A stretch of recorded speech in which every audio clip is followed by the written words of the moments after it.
Terima kasih banyak kami ucapkan. Hadirin sekalian yang berbahagia, bapak-bapak, ibu-ibu, serta forum, izinkan saya Sandrina Malakiano untuk mengawali kebersamaan kita dengan mengucapkan Assalamualaikum warahmatullahi wabarakatuh. Selamat pagi, salam sejahtera. Senang sekali kita semua bisa berkumpul di sini dan merupakan kehormatan bagi saya untuk bisa memandu acara ini. Sebuah tema yang sangat menarik sudah diangkat untuk kita diskusikan.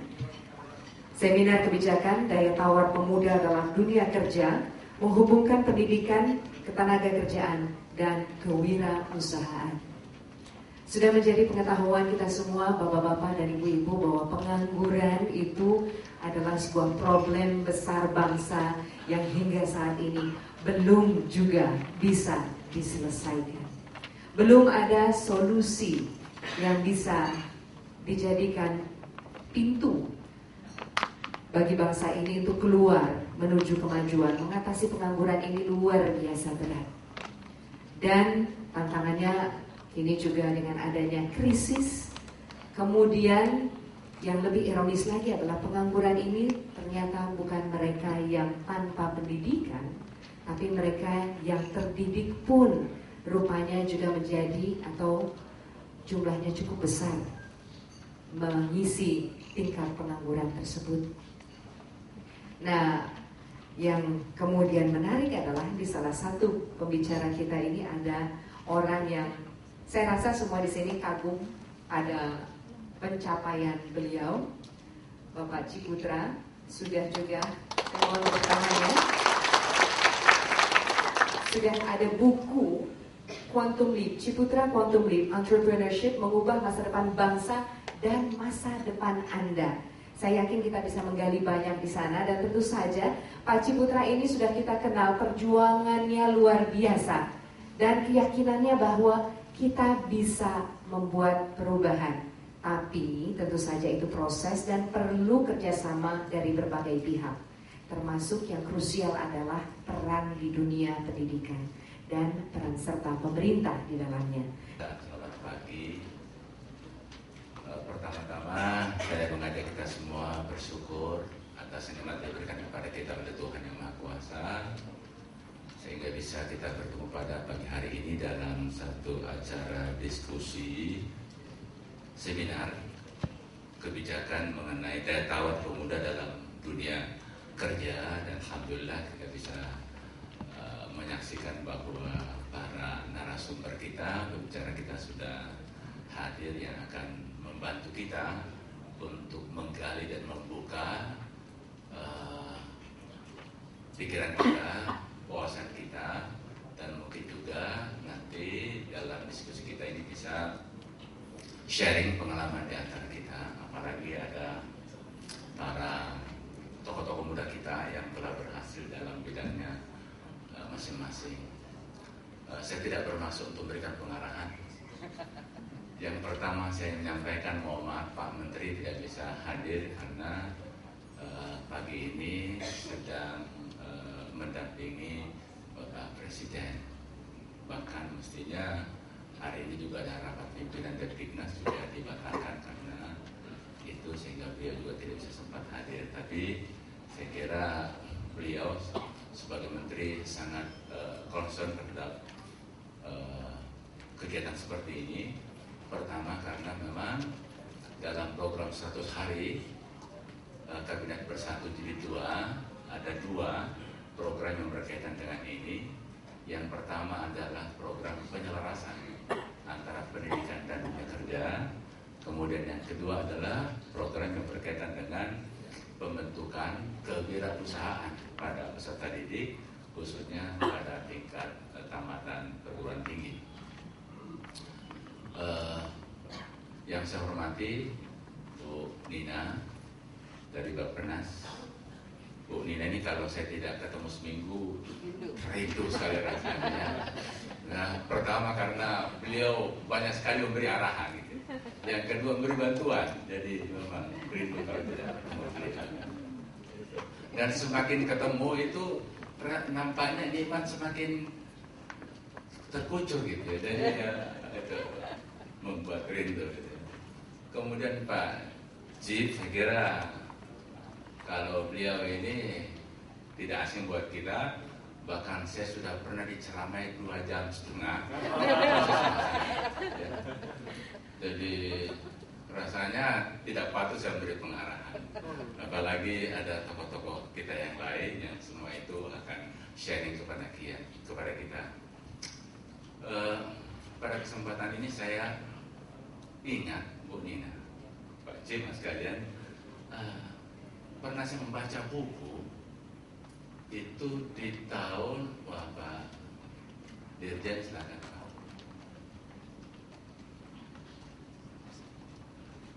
Tahun awal 90-an Pak Ciputra, saya pernah baca buku awal 90-an Mas kalian, itu bukunya berjudul You Incorporated oleh You Incorporated. Itu ditulis oleh, kalau tidak salah, Michael Bridge ya. Sudah 90-an lalu Pak, itu luar biasa. Dia gambarkan begini: untuk menjadi seorang usahawan besar, dia katakan tidak perlu modal uang. Yang perlu ada 3 saja yang harus kita hadirkan pada diri kita. Yang pertama adalah kreativitas inovatif. Dan inilah katanya yang mahal ya. Banyak barang-barang produk yang kita hasilkan itu sebenarnya kalau kita hitung-hitung nilai dari unsur-unsurnya murah, tapi yang mahal karena masuknya unsur-unsur kreativitas di dalam. Yang kedua adalah jejaring. Yang ketiga adalah keterpercayaan. Dan 3 ya. Kalau 3 sudah dimiliki, sudah bisa jadi pengusaha. Dan dia berikan contoh-contoh yang banyak sekali, orang-orang muda yang bisa berhasil, yang walaupun pada awalnya itu dengan susah payah untuk bisa berhasil, tetapi dengan keteguhannya ya, dengan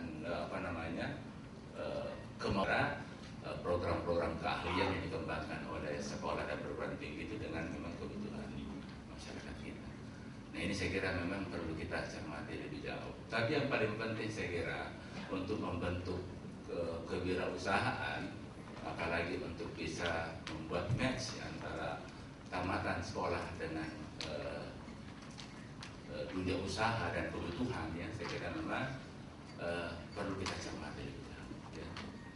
Sehingga di dalam merancang pendidikan juga kita sesuaikan dengan kebutuhan pembangunan kita, kebutuhan masyarakat kita, dan kebutuhan dunia usaha. Tentu mampu untuk mentransformasi peluang-peluang itu menjadi program-program kegiatan konkret yang memberikan produktivitas atau memberikan profit gitu. Nah, kalau entrepreneurship itu lebih pada kemampuan yang memiliki etos kerja yang tinggi, kemampuan untuk bisa melakukan strategic alliances ya, outsourcing dan sebagainya, yang bisa mentransformasi peluang-peluang yang sudah diraih oleh para entrepreneurs ini untuk menjadi program-program kegiatan yang real, yang konkret, yang melahirkan profit, yang melahirkan hasil itu yang konkret.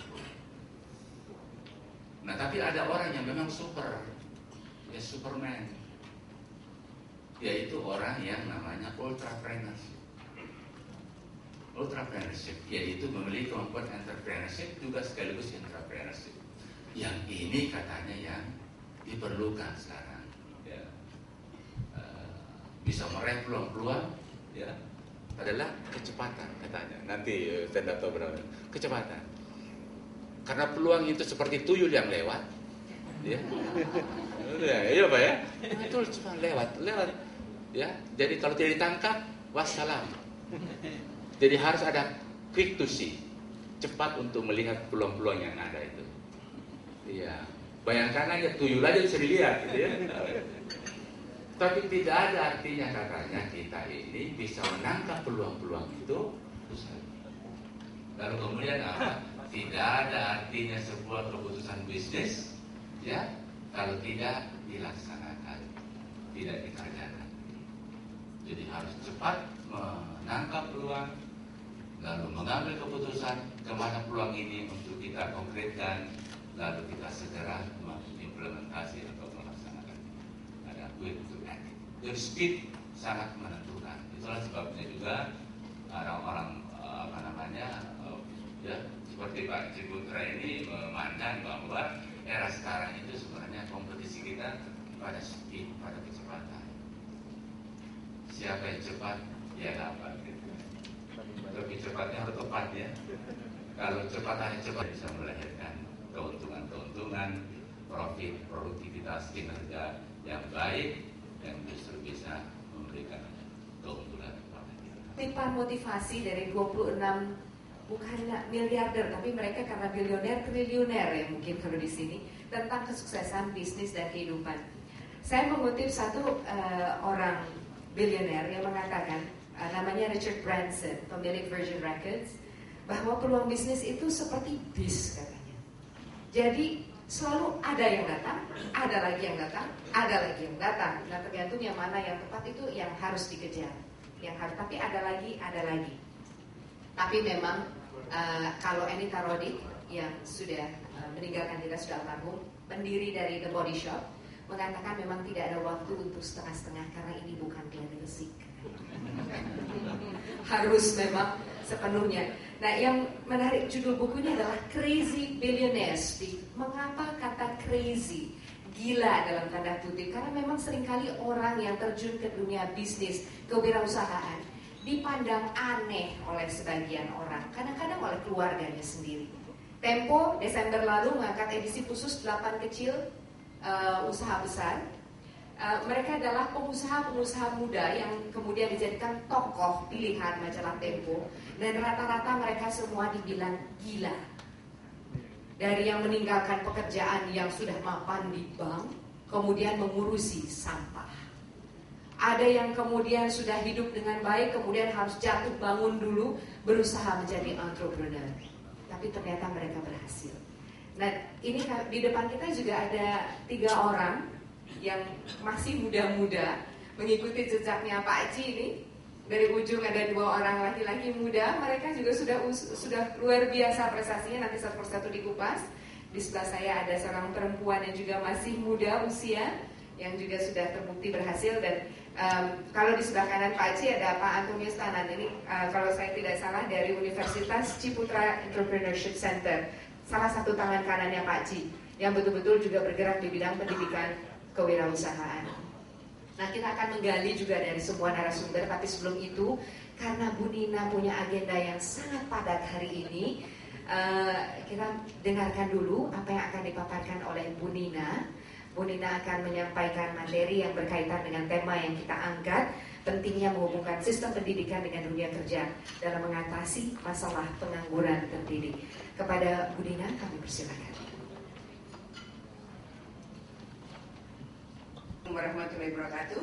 Selamat pagi dan salam sejahtera bagi kita semua, Pak Bapak Kepala Balitbank, Depdiknas, Pak Mansur Ramli yang amat saya hormati, Pak Hamid, Dirjen Pendidikan non formal dan informal Depdiknas, sahabat dan teman seperjuangan saya sejak beberapa tahun terakhir untuk memajukan pendidikan bangsa kita. Kemudian tentu saja Pak Cik yang ada di sebelah kanan saya, tidak hanya Pak Mansur Ramli yang dikulai 2,5 jam, termasuk saya mendampingi Ibu Menteri Perencanaan Pembangunan Nasional almost 3 jam kami mendengarkan hal-hal kata-kata bijak kata-kata bijak yang disampaikan oleh beliau, bagaimana kita membangun bangsa kita untuk tidak kalah dengan bangsa-bangsa lain. Yang saya pikir banyak hal kita perlu timba dari beliau untuk memajukan bangsa kita, barangkali begitu ya Pak Cik. Dan tentu saja Pak Profesor Alkaf yang ada di sini, yang tidak hanya selalu menemani Depdiknas tetapi juga memberikan banyak pengayaan, sebenarnya pengayaan berbagai materi dan kebijakan yang harus kita lakukan dalam 5 tahun ke depan. Begitu pula dengan para eselon 2, baik dari jajaran Depdiknas maupun dari Bappenas. Di sini kami menurunkan 2 eselon 2 kami, Pak. Selain Pak Taufik, di sebelah kanan ada Ibu Yanti yang mempunyai kewenangan besar di Bappenas untuk menangani tenaga kerja. Jadi lengkap sudah sebetulnya Pak Mansur. Dari sisi Bappenas kami membawa supply and demand representatives. Supply dan demandnya kami bawa. Baik, untuk menyingkat waktu, kami ingin menyampaikan saja beberapa pemikiran dan arah kebijakan yang sudah ditetapkan oleh Bapak Presiden di dalam RPJMN 2010-2014. Tentu saja dengan mengucap syukur kepada Tuhan, akhirnya dokumen ini disetujui oleh Bapak Presiden dan sudah ditetapkan dalam Perpres yang ditandatangani tanggal 18 Januari yang lalu. Jadi Prof. Alkaf, kita hanya diberi waktu oleh Bapak Presiden 12 hari untuk menyelesaikan Renstra Kementerian Lembaga. Jadi pada tanggal 30 Januari Renstra Kementerian Lembaga harus sudah final dan bisa dilaporkan kembali kepada Bapak Presiden bahwa seluruhnya sudah siap untuk dieksekusi per 1 Februari 2010. Jadi tentu saja 30 Januari yang ada di benak kami itu sudah dituangkan dalam keputusan menteri. Jadi kalau tanggal 30 keputusan menteri berarti 29 tengah malam itu ada di meja Bapak Menteri, dan dari kita clean barangkali tanggal 28 tengah malam. Jadi Pak Cik, kami di Bappenas ini dalam seminggu terakhir ini bekerja sampai subuh. Jadi untuk mengejar segalanya. Jadi yang terakhir saya kembali, teman-teman staf tidak tidur dalam 4 hari terakhir. Dan Bu Yanti hari pulang jam 3 pagi, saya pulang hampir jam 1, tapi jam setengah 6 pagi saya sudah ada di kantor lagi. Jadi untuk mengejar berbagai hal yang sudah kita janjikan kepada Bapak Presiden. Jadi saya hanya punya waktu untuk istirahat antara 3 jam saja. Jadi jam 5 pagi saya sudah di mobil untuk menuju ke kantor kembali. Jadi padahal baru kembali sampai di rumah jam almost 1:30 in the morning. Jadi ini yang kami lakukan. Mudah-mudahan ini merupakan pertanda bahwa kita sebagai bangsa bekerja lebih keras dan dengan ukuran-ukuran yang benar-benar harus dicapai, jelas untuk dicapai dalam 5 tahun ke depan. Baiklah, dalam presentasi ini saya akan menyampaikan kerangka pikir secara cepat saja penyelarasan pendidikan nasional dengan dunia kerja. Kemudian kita semua tahu di sini mengenai sistem pendidikan nasional, lalu perkembangan keselarasan pembangunan pendidikan dengan dunia kerja, dan 3 hal yang berikutnya yang berkenaan dengan RPJMN 2010-2014. Kalau kita melihat kerangka pikirnya, sebetulnya atau rencana kalau tidak bisa diimplementasikan sia-sia. Yang kedua berarti implementasi. Yang ketiga inovasi. Inovasi itu wajib harus dilakukan karena memang dengan adanya persaingan, inovasi ini terus akan membuat kita bisa berkembang. Yang keempat adalah integritas. Dalam diri harus untuk bisa jadi orang yang sukses harus adalah orang yang baik, punya integriti. Tapi yang nomor 5, I kelima ini yang punya peranan juga sangat besar. Ada yang tahu? Menurut Jaya Suprana, I yang kelima itu insya Allah, Bu, katanya. Jadi memang tetap harus 1-4 ini yang diperjuangkan. Nomor 5 itu rajin berdoa juga. Jadi tidak boleh putus asa. Karena Ted Turner dari dia Raja Media di Amerika mengatakan itu jangan pernah menyerah. Seorang pemenang itu tidak pernah menyerah, dan orang yang menyerah tidak pernah menang, katanya. Jadi memang perjuangan, termasuk ini juga perjuangan semua kita ya Bu Nina ya, dari semua lini, semua departemen, semua kementerian Dignas juga, kemudian peran serta masyarakat. Bu Nina mengatakan juga ada swasta di sana yang harus berperan besar. Tidak boleh menyerah, tidak boleh putus asa. Resourcesnya sudah besar, harus dikelola dengan baik. Bu Nina masih ada waktu, harus segera meninggalkan tempat ya. Saya dengar. Selamat pagi, salam sejahtera bagi kita semua.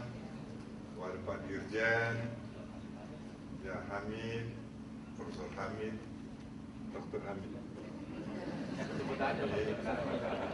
Profesor Mansur, dan kepada hadirin yang lain yang kami sangat kagumi. Kami diberi kesempatan untuk berbicara sini, mungkin karena mereka merasa kasihan kepada saya. Karena saya datang kepada Ibu Nina, datang kepada Pak Mansur, datang kepada Pak Hamid sebagai seorang pengemis, bukan memberikan kuliah. Dan mungkin mereka kasihan, ya mereka undang kami kemari lah. Dan kami tidak usah mengulangi lagi, karena minta maaf kami ada acara penting sekali yang saya harus pergi. Makanya kami ajak saudara Antonius yang dikatakan oleh Pak Mansur tadi, entrepreneur atau professional entrepreneur. Ya, dan sedangkan kami dikatakan tadi sebagai sebagai owner entrepreneur lah. Ya, dia termampu melaksanakan menjadi ultra entrepreneur lah. Baiklah, kami senang sekali bahwa tadi tanggal 18 SK Presiden tanda tangan tentang pelaksanaan daripada entrepreneur. Dan kami gembira sekali bahwa tanggal 29 Oktober yang lalu Presiden menyatakan supaya sekolah-sekolah kita masukkan ke entrepreneur. Itu saya merasa gembira sekali sebab saya berjuang 3 tahun lamanya untuk SK tersebut. Dan 1 tahun lamanya saya berjuang supaya Pak Presiden tanda tangan. Tanggal 28 Oktober surat saya masuk pada Pak Presiden. Dan pada waktu tanggal 29 beliau umumkan. Saya menerima surat tadi malam jam 10 malam dari 2 orang, Pak Yaakob Utama dan kami. Kami mengajak Pak Yaakob Utama untuk tanda tangan supaya lebih mantap lah untuk beliau. Dan besok pagi jam 9 beliau umumkan. Saya gembira sekali, luar biasa. Itu merupakan tahap pertama dari perjuangan saya, bahwa visi misi menjadikan Indonesia entrepreneur dapat diterima.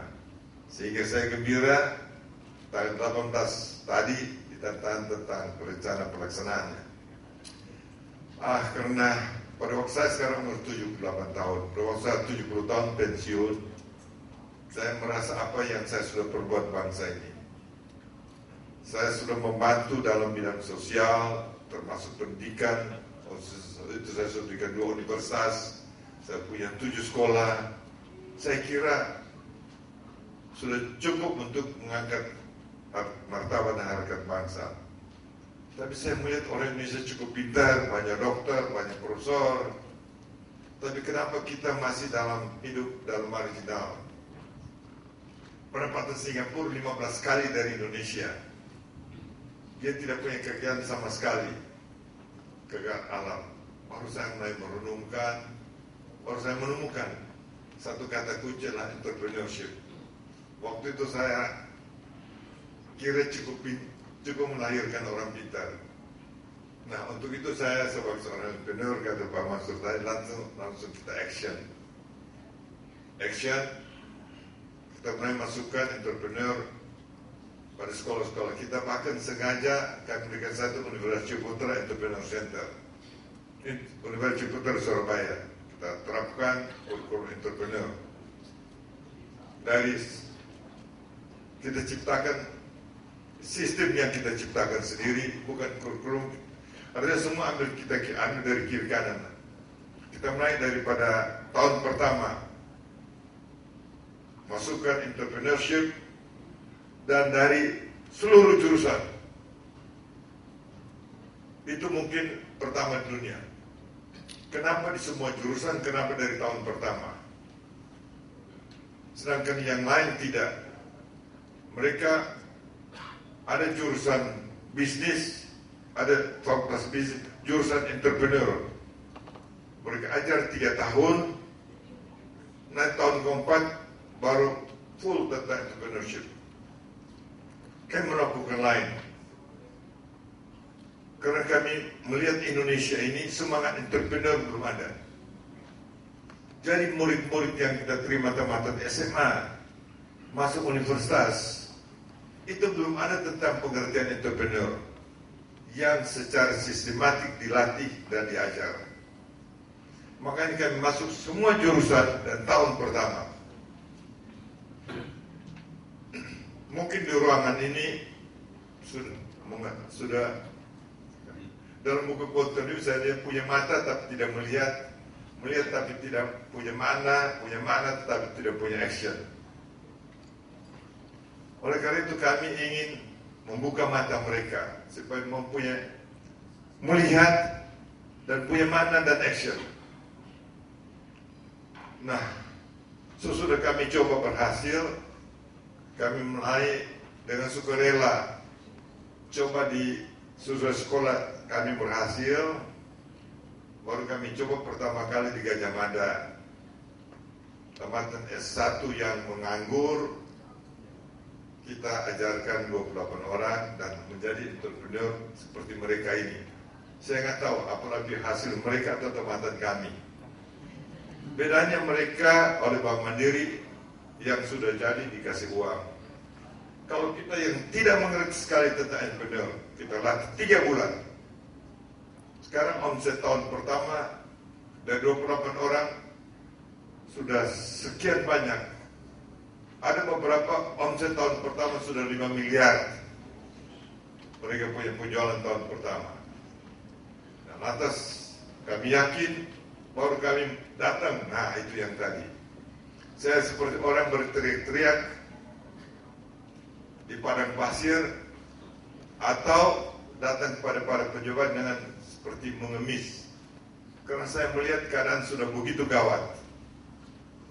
Saya melihat bukannya pengangguran begitu banyak, terutama TKW kita.